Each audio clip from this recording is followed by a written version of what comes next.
E aí muda a forma como Wall Street e a gestão corporativa, e num nível mais de acionistas, de Wall Street, de bolsas, de S&P 500, de Nasdaq da vida, muda a dinâmica nesse nível de empresas e corporações. E o que eu quero dizer é, muda no micro para quem aceita Bitcoin e tem uma empresa muito mais saudável porque tem em caixa algo que é muito mais forte do que os cubos de gelo Fiat, então pode receber direto nesse ativo e nesse dinheiro que é deflacionário, é muito mais forte que o dinheiro que, enfim, estava recebendo antes. E muda também estratégias de alavancagem que já estavam sendo praticadas, mas de forma muito mais ineficiente. E isso muda também o comportamento desse setor. A gente já está vendo, hoje acabou de ser anunciado a Curl, é uma empresa que eu nunca tinha ouvido falar, de energia, anunciando que está comprando 40 milhões em Bitcoin. Comprou agora. Então já temos várias. Temos MicroStrategy, Semler Scientific, Rumble, Metaplanet, essas empresas que já anunciaram que estão comprando do Bitcoin, usando a estratégia do Saylor, Marathon também, a mineradora. Temos países se acotovelando já para criar suas reservas estratégicas de Bitcoin. E aí eu já estou indo para a adoção, mas eu queria voltar para as empresas, que isso muda a forma como as ações vão ser avaliadas no seu valuation. Dan.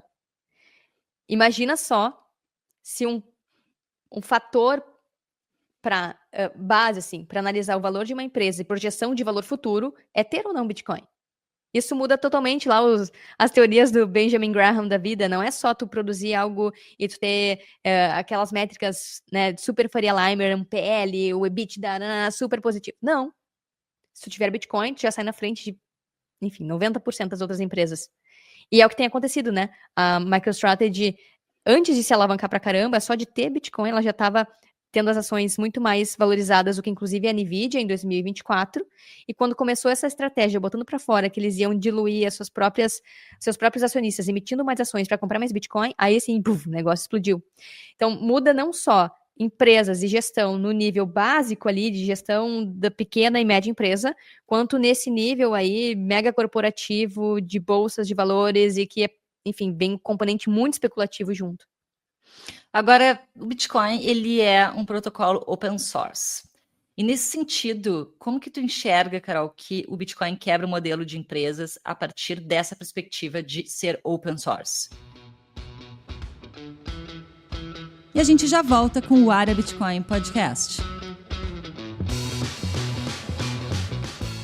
Guardar Bitcoin na própria carteira faz parte da rotina de todo Bitcoiner, mas muitas plataformas têm taxas altas ou não facilitam o saque e a soberania. Na BIPA você consegue sacar Bitcoin grátis, tanto on-chain quanto em Lightning. Assim, você economiza em taxas e ainda acumula mais sats na sua wallet. Ainda não tem uma conta na BIPA? É só clicar no link aqui na descrição, baixar o aplicativo e abrir a sua conta usando o código AREABITCOIN. Com o nosso código, você pode ganhar até R$60 em Bitcoin nas suas primeiras compras. Bora acumular sats. Muda, porque a gente está vendo o próprio Michael Saylor abrir vários conteúdos, várias planilhas de gestão, inclusive, e deixando tudo disponível e de forma open source. Por que ele está fazendo isso? O que está querendo dizer? Que história é essa de empresa open source? Como que seria esse modelo? Boa. Existem várias empresas open source. Na verdade, é muito fácil confundir open source com descentralização. E não é a mesma coisa, né? Descentralização significa que não tem ninguém no comando, não tem ninguém monopolizando o poder de decisão e não existe um único ponto de falha. Uma empresa tem uma estrutura hierárquica. Tem alguém ali, um fundador, um CEO, tocando o timão, ele dizendo para onde é que a gente vai a cada momento. No caso da MicroStrategy, o Saylor não é mais o CEO, não era, mas ele está sempre nas mídias, está sempre dizendo o que vai ser feito, ele é fundador, ele é a cara da MicroStrategy. Então, não é descentralizado. Open source é muito do que vem da programação, né, que é ser de código aberto, ou seja, deixar as informações o mais transparentes possível, o mais replicável possível, e permitir que outras pessoas, inclusive, copiem, façam igual, peguem essas informações, essa estrutura informacional e repliquem. Ou contribuem, colaborem com a própria empresa que disponibilizou isso. Ou verifiquem, perfeito. Verifiquem ali os dados. E, enfim, questionem. Isso é absolutamente saudável. É absolutamente saudável. E a gente começa a ver que existe um movimento de abertura de empresas para conteúdos open source. Por exemplo, a OpenAI começou como uma empresa open source, agora já tem várias coisas a portas fechadas, né? Mas a tendência, acho que a gente pode gravar um podcast sobre isso, é o mundo se tornar cada vez mais open source. Porque já é natural. A gente estava lendo esses dias uma reportagem que falou que esse ano vários conteúdos centenários, como da Disney, Hitchcock, e várias coisas seculares, assim, obras de arte seculares, vão perder sua patente. Então, esse é um grande confronto de modelos, né? A gente tem um mundo que depende de patentes e registros de marca e coisas com permissões para tu usar, que é um mundo bem Fiat. E tem um potencial novo modelo de gestão que Bitcoin traz, que é: e se tudo fosse radicalmente transparente, todo mundo pudesse verificar, e as empresas que tivessem, enfim, pelo menos parte do seu processo open source, será que elas não seriam mais bem valorizadas? Não seriam mais... Seria um mecanismo, inclusive, de marketing, e não teriam muito mais a confiança dos seus clientes? Isso pode ser uma pressão para as empresas que não são open source.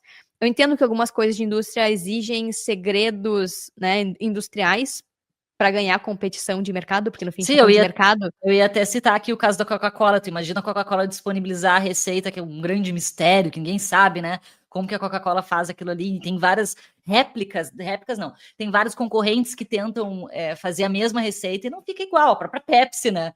Que é um concorrente que, enfim, tem até a brincadeira, né? Tipo, Coca ou Pepsi? Pode ser Pepsi? Não pode, né? Porque Pepsi historicamente está em segundo lugar do gosto, né, como uma bebida que não chega ao patamar da Coca-Cola no gosto do consumidor. Então, imagina uma Coca-Cola open source. Não daria para ser, né? É esse o ponto. Eu tenho um outro exemplo muito diferentão. Teu vô. Ele cozinha muito bem.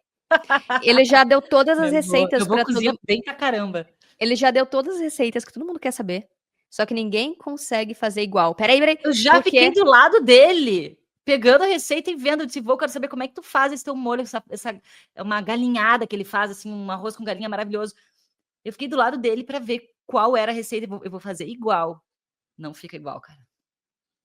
O que é isso? Eu acho que a pessoa, a mão, não sei, cara, não sei o que é a panela, o fogão dele, acho que são várias coisas. O nome disso é só Proof ele of Work. consegue fazer. O nome disso é Proof of Work.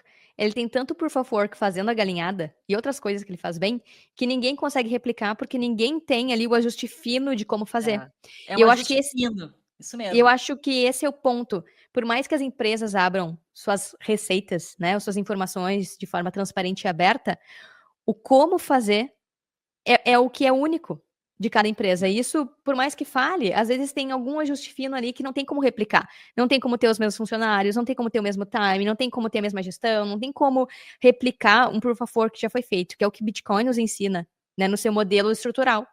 Então, eu acho que é isso. Por mais que as empresas sejam open source e, enfim, tenham um grau muito mais de transparência e revelem segredos industriais, talvez nem assim vão conseguir copiar isso e revelar essas informações. Não vai ser um grande problema, porque é o como que importa. Né? Muita gente também pergunta pra gente: gurias, como que vocês fazem tanta coisa? Ou fazem conteúdo, não sei o quê. A gente fala. Como que vocês fazem para crescer um canal ou educação de Bitcoin? A gente fala, começa. Tenha consistência. Só que a maioria das pessoas não tem consistência, ou às vezes é um conjunto de coisas que nem a gente sabe dizer exatamente o que é, que pra gente é natural, mas que pra outras pessoas não é, e que aí é o que dá o bem bolado. Inclusive na galinhada do teu vô, ou sei lá, na OpenAI que o ChatGPT criou, que eles conseguiram sair na frente do restante do mercado, e tiveram um pioneirismo nesse sentido. Então acho que esse é o ponto. Existem, falando, acho que em termos de receitas é onde a gente consegue mais fazer um paralelo, né? Tem inúmeras receitas de várias coisas na internet. Como é que é aquele do McDonald's? O Big Mac.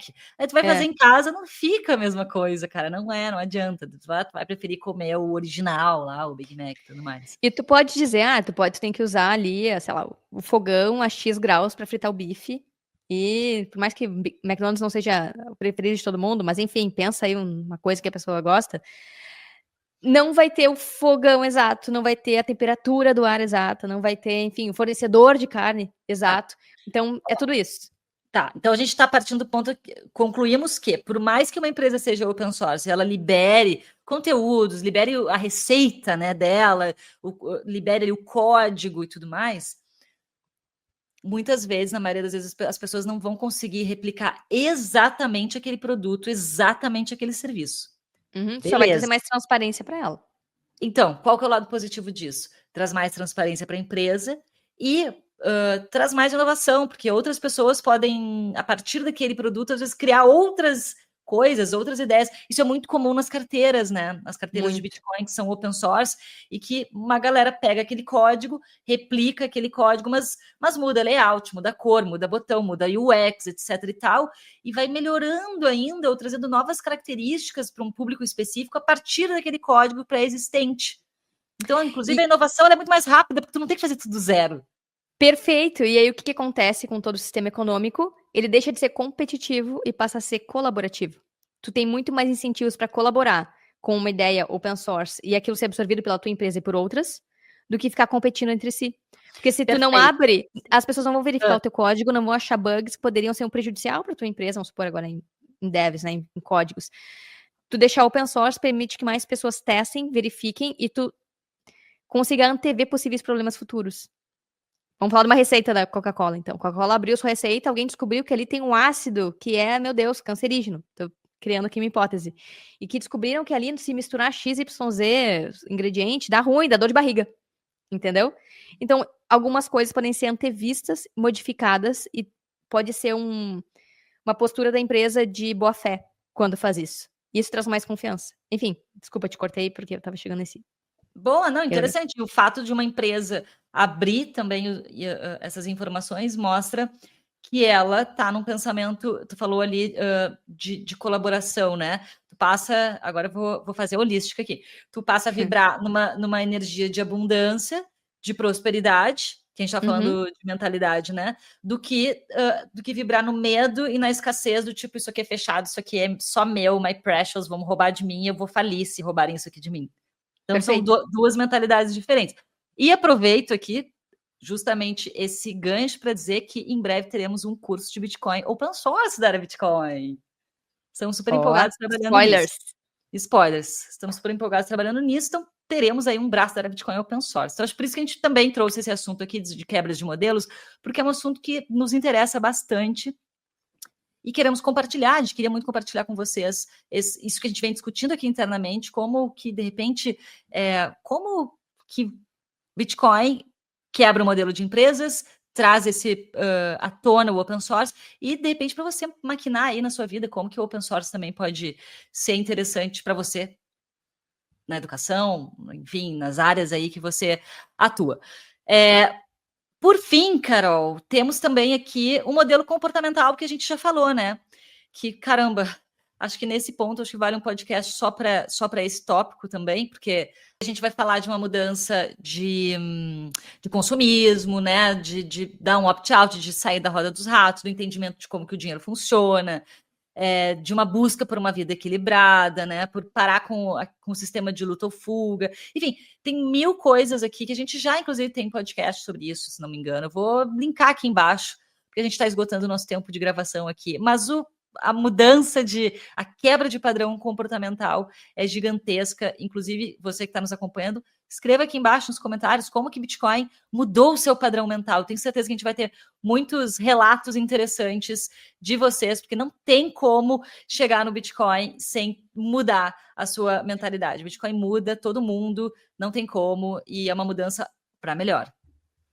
É aquela história, né? Você não muda o Bitcoin, mas Bitcoin que te muda. Eu acho que esse pode resumir esse tópico. Bom, não vou me aprofundar. Tu falou que vai deixar um podcast que a gente já gravou aqui embaixo. Vou me segurar e não vou continuar abrindo puxadinhos. Então é isso, Bitcoin quebra vários padrões, mudanças geracionais aí que vão impactar e continuar mudando os modelos nas próximas gerações. Inclusive, Carol, ontem estava lendo que agora, a partir de 2025, a gente entra numa nova geração, né?